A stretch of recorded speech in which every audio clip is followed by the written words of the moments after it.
drive of everything living to realize itself with increasing intensity and extensity, and that will or can break through the concrete and make a little green space. And this is what I think I saw in Copenhagen. This is the emphasis, the power camp's emphasis on development and growth and self-determination. This is what I saw in South Africa. This is what I see in organizations. This is what I see in myself. And I think it explains a lot of what's going on in the world. On the other hand, Tillich defines love as the drive towards the unity of the separated.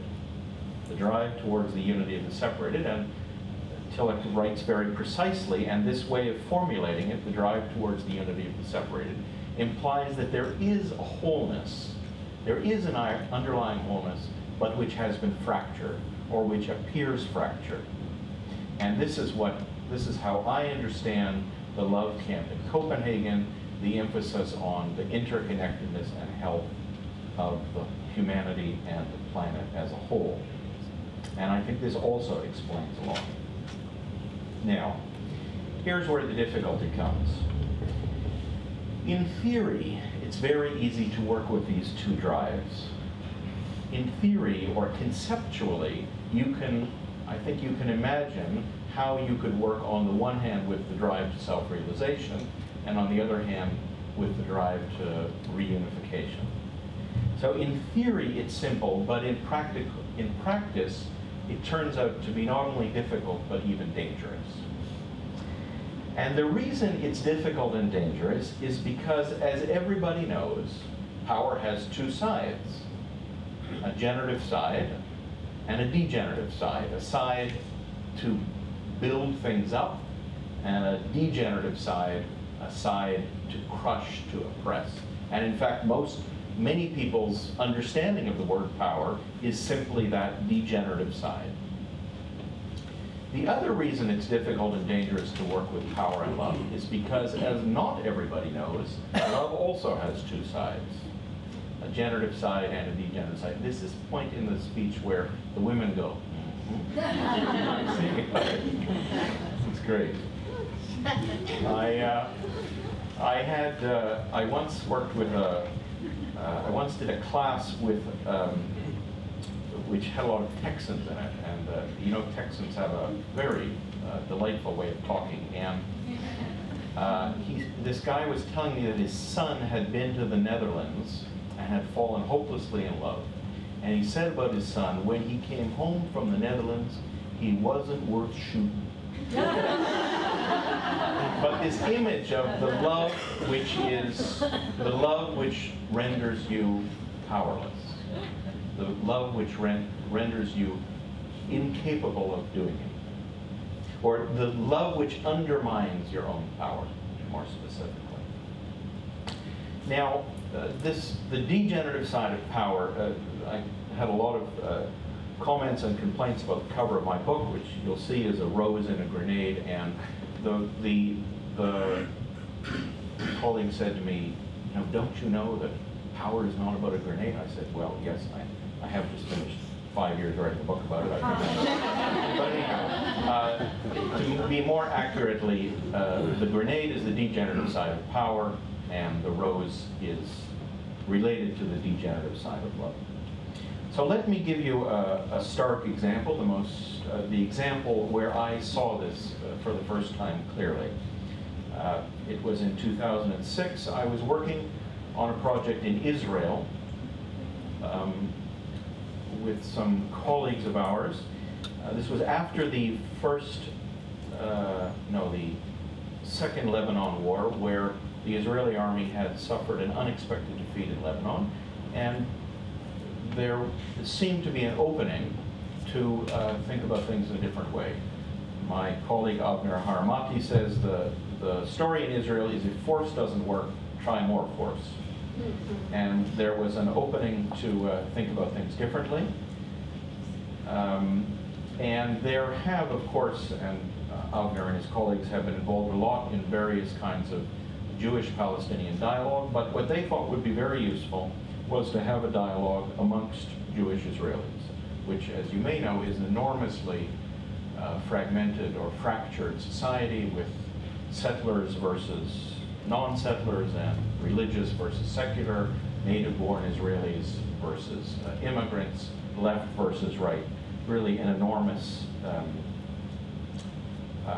fracturing. And so we made a team of leaders from all of these sectors who came together. Now, the part of it about the two sides of power was, it seemed to me to be quite clear. If I looked at the macro situation in Israel and Palestine, it seemed to me the generative side of power was clear, the drive of everything living to realize itself with increasing intensity and extensity. The way I understood the 60 years of Israeli history was in the shadow of the Holocaust, people with a strong drive to realize themselves, intensively with a spiritual and linguistic revival, and extensively with a territorial expansion into the settlements. And the degenerative side of power also seemed easy to see, that if the Jews were trying to realize themselves intensively and extensively, and on precisely the same real estate, the Palestinians were trying to do the same, it's not surprising that there would be conflict and reciprocal violence. And what interested me is this same dynamic in the macrocosm appeared immediately in the microcosm of the team. I don't know how many of you have been in meetings or facilitated groups of Jewish Israelis, but they have a strong drive to self-realization. It's a very horizontal society, and people assert their views without any hesitation.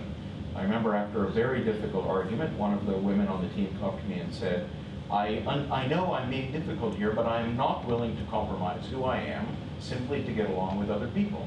And that's the drive of everything living to realize itself with increasing intensity and extensity. But if you have 36 people, all of whom are trying to do this at the same time, it's not surprising that there would be arguments and stuckness. So I could see the two sides of power, the generative side of power and the degenerative side of power, both in the macrocosm and the microcosm. What took me a lot longer to see was the two sides of love.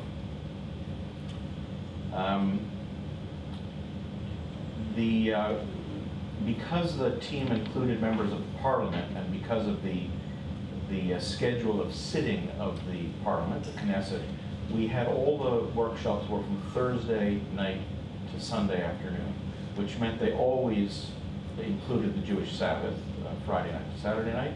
And because half of the group were religious Jews, it meant we couldn't do any work on the Sabbath. There's very strict rules. You can't write, you can't use recording equipment.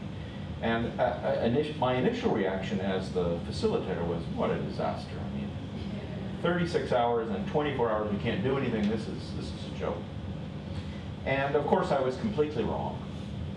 And these Sabbath periods of rest were, without exception and without doubt, the most productive period of the team's work, because in that resting together and eating and praying, and you're allowed to argue on the Sabbath, they really came together. They really came together in a very beautiful way, and this was the love drive. In fact, the initiating purpose for the project as a whole, the drive to reunite the separated.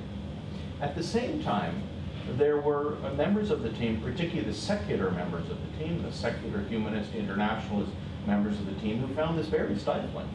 They said, my unity is not a religious unity. I reject this. I find this very stifling. And so we had the two sides of love in the microcosm, and when I look at the macrocosm, the Middle East situation as a whole, this question about what unity are we talking about is one way of thinking about the essence of the conflict. There's certainly no agreement on whether the unity is all Jews or all Israelis or all people in the Middle East. There is radically different views of what's the unity here, and this sort of knee-jerk comment, well, we're all one. It's not that simple at all anymore. This was the first time I had been able to see clearly these two